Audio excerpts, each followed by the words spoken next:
Hi, my name is Matt Kahn. I'm an attorney with Butler Law Firm. In my last video, we discussed the show Reinventing Anna on Netflix. Specifically, we talked about potential civil claims that the investment banks would have had against Anna.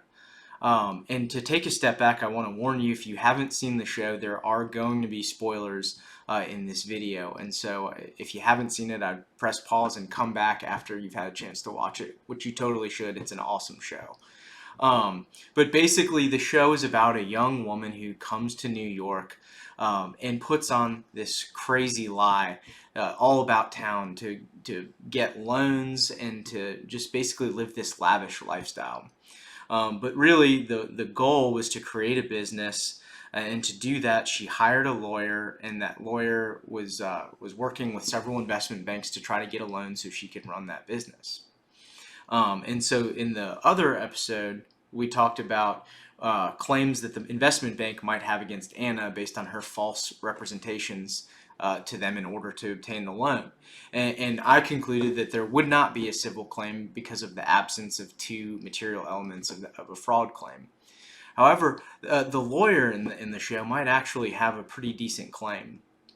For purposes of this video, we're going to assume that there was no written contract, even though there most likely was, because we're going to be talking about a claim called quantum meruit, which is an equitable claim that exists when there's not a written contract.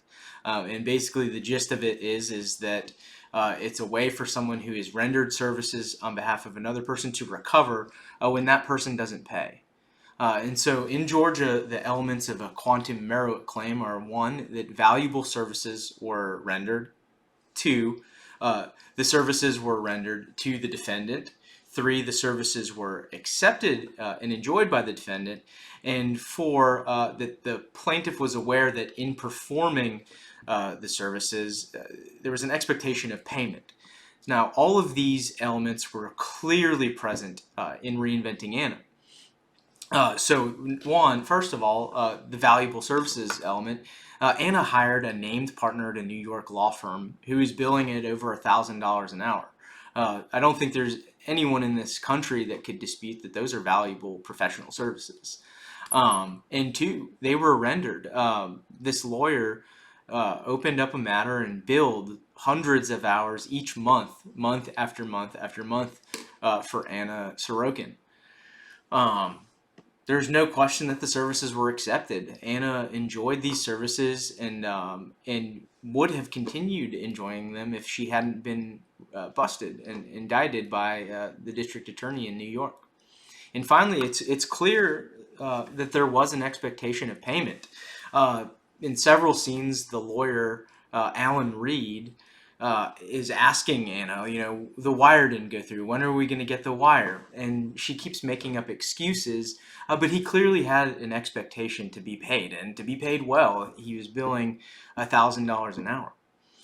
So in sum, I think that there would be a good claim here. I think that if Paul Reed or his law firm were to sue Anna for quantum meruit, they would likely succeed. Whether they'd be able to collect the judgment is another story, since it turned out that Anna was broke. Although I'm sure that she's going to be making some money with press deals and book deals and movie rights now that she's out of prison.